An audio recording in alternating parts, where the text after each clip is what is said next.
Hello, everyone, and welcome back to Speora English Flow, where your English starts to flow. I'm Lily. Hello, Lily. Hello, everyone. I'm Jolly. How are you today, Jolly? Honestly, I had a strange morning. Oh, what happened? I took an online English test for fun, just 15 minutes, and I felt so nervous the whole time. My heart was racing before I even started. Nervous? What does that mean? It means you feel a little scared or worried, usually before something important. I get nervous before big meetings, too. Exactly like that. Anyway, it got me thinking about something. Is it about grammar rules? No, it's about how you can actually tell if your English is advanced in just 15 minutes. Oh, I love that. Okay, everyone, before we dive in, a small request. If you're enjoying Speora English Flow, please like this video, subscribe, and share it with a friend who's learning English too. Thank you so much. Now let's get into it. So, Lily, what's the first thing you'd test?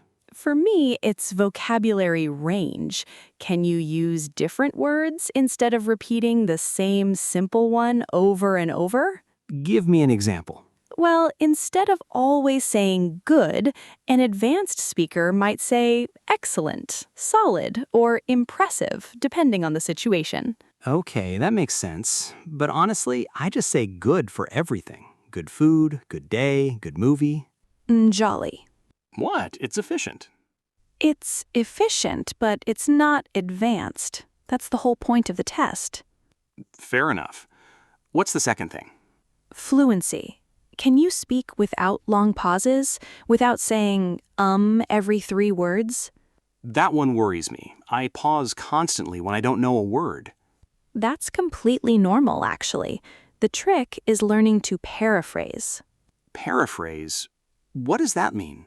It means explaining an idea using different, simpler words when you forget the exact one. Oh, like when I forgot the word umbrella last week and just said, the thing you hold over your head when it rains. Exactly. That's paraphrasing. And it's actually a sign of strong English, not weak English. Wait, really? I thought that meant I was bad at English. No, it means your brain is flexible. That's advanced thinking. Huh. I did not expect that today. Neither did I. Honestly, my heart was racing too, just from your story. See? Even you get nervous. True. Okay, let's talk about the third thing advanced speakers do. They understand context. Context? What does that mean? It means understanding the situation around the words, knowing when to be formal, when to be casual, when to joke. So I shouldn't say, yo, what's up, to my boss? Definitely not, Jolly. Noted. Context matters. Exactly. An advanced speaker adjusts automatically without even thinking about it. That's the part I struggle with most. I talk to my boss the same way I talk to my friends. We'll come back to that later, actually, because it connects to something bigger. A cliffhanger already? A small one. For now, let's move to the fourth sign, listening comprehension. Understanding what people say, right? Right, but specifically understanding fast, natural speech, not just slow textbook English. Oh, that's brutal. Native speakers talk so fast. They do, but here's a tip. Focus on stress and rhythm, not every single word. Stress? Like being tense? No, different kind. Word stress. Which part of the word or sentence is emphasized? Oh, like how you say, I didn't say she stole the money, completely differently depending on which word you stress. Exactly. You just proved my point. I did? You did. You understood a subtle grammar idea instantly. That's advanced listening. Wow, maybe I'm not doing so badly after all. You're doing better than you think. Okay, my heart's still racing, but now it's a good racing. That's the spirit. Let's keep going in part 2. We've still got several more signs of advanced English to test. Welcome back, everyone. Before part 2, quick recap. Jolly had a nervous morning taking an English test, and that gave us today's topic. My racing heart, now famous. Okay, Let's continue. Sign number 5. Grammar accuracy under pressure. Under pressure. What does that mean? It means staying grammatically correct even when you're speaking quickly or feeling stressed, not just when you're calm and thinking carefully. Oh, that's hard. When I'm nervous, my grammar just falls apart. That happens to almost everyone at first, but advanced speakers have practiced so much that correct grammar becomes automatic, even under pressure. So it's like muscle memory? That's a perfect way to put it.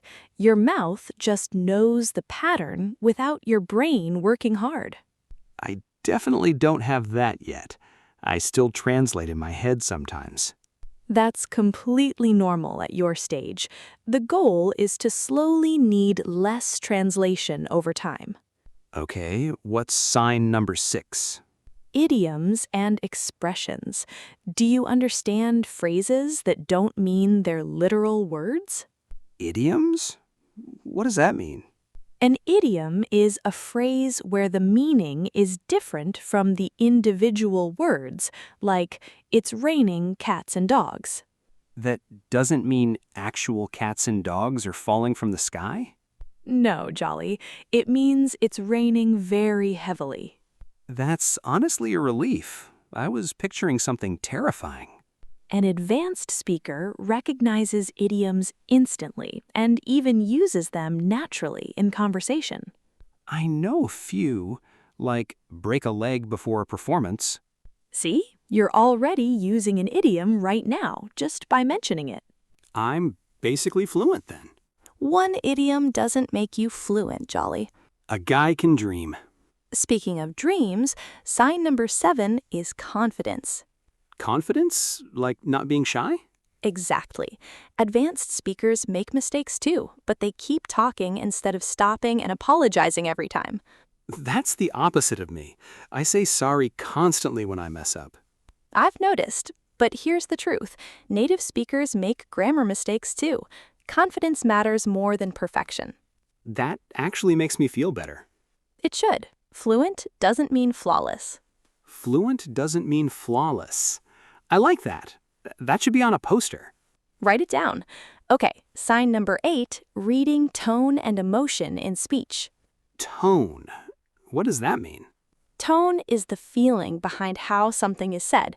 Sarcastic, serious, excited, annoyed. Oh, like when you say great, but you actually mean the opposite. Exactly. That's sarcasm, and understanding it takes real skill in a second language. I definitely miss that sometimes. My coworker teases me, and I take it seriously. That happens to a lot of learners. It takes exposure and time to catch those subtle signals. Good to know I'm not the only one. Not even close. Now, remember earlier when I said context connects to something bigger? The cliffhanger, yes. Well, sign number 9 ties it all together. Code switching. Code switching. What does that mean? It's naturally adjusting your language style depending on who you're talking to. Formal with your boss, casual with friends, gentle with children. Oh, so that's what you meant earlier about my boss and my friends. Exactly. Advanced speakers switch automatically, almost without noticing. I definitely don't do that. I talk to everyone the same relaxed way. That's okay for now. It's actually one of the last skills learners develop, so don't worry about it yet. Whew, one less thing to stress about today. We've covered 9 strong signs so far, and there's still more ahead in part 3, including one big test you can try right now. Ooh, a test. My heart's already racing again. Good racing, remember? Good racing. Welcome back. Quick reminder before we continue. We've covered 9 signs of advanced English so far, from vocabulary range to code switching. And my racing heart is still going strong. Ha! Okay, sign number 10, self-correction. Self-correction, what does that mean? It means noticing your own mistake and fixing it immediately without anyone else pointing it out. Like when I say I goed to the store and then quickly say, I went? Exactly that. Catching yourself shows real awareness of the language. I do that a lot, actually. Does that count? It absolutely counts. Beginners often don't even notice the mistake at all. So messing up and fixing it is better than not noticing. Much better. It shows your brain is actively monitoring the language as you speak. I feel weirdly proud of my mistakes now. You should be. Okay, sign number 11. Understanding humor and wordplay. Wordplay, what does that mean? It's when words are used cleverly for a joke, often because they sound similar or have double meanings. Like puns. Exactly like puns. If you can understand and laugh at an English pun, that's a strong sign of deep language comprehension. Okay, tell me one. Why did the scarecrow win an award? Because he was outstanding in his field. Wait, outstanding in a field because he stands in a field. You got it.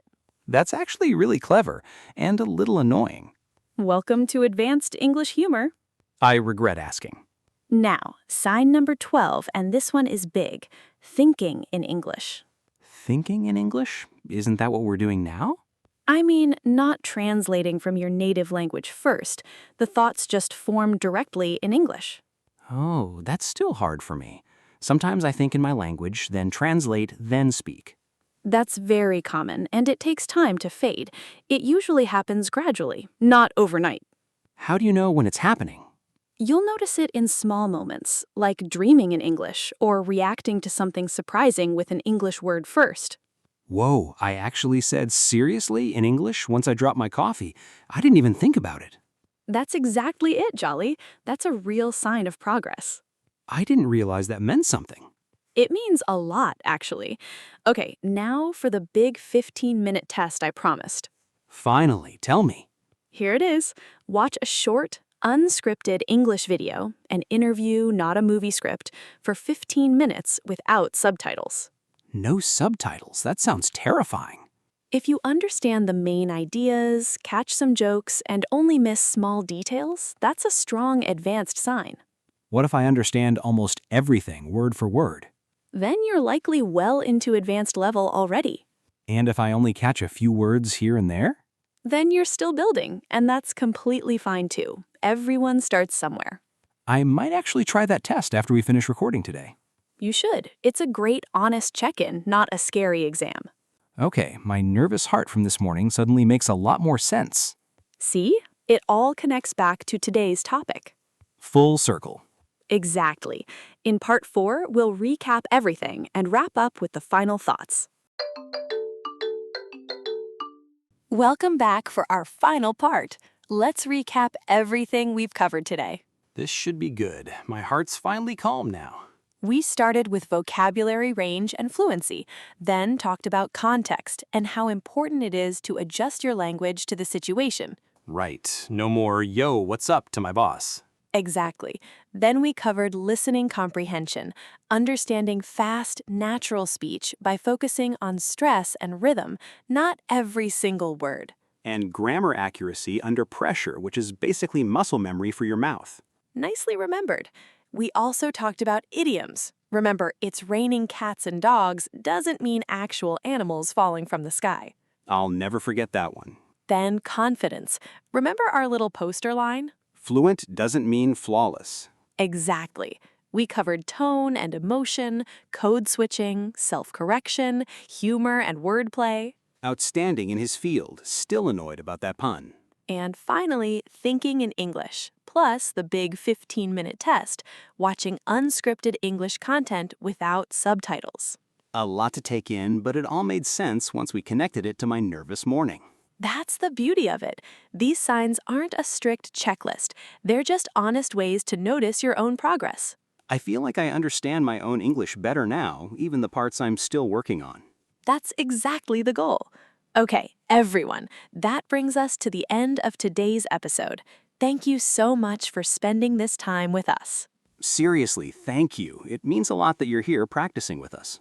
Before you go, please like this video, subscribe to Speakora English Flow, and share it with a friend who's learning English too. It really helps us keep making these episodes. And here's a question for you to answer in the comments. In English, please. Which of today's signs do you already do well, and which one do you want to improve? We'd love to read your answers, so take a moment and write a few sentences below. Practice makes progress, right? Exactly right. Thank you again for watching, everyone. Goodbye for now. See you in the next episode. Bye, everyone.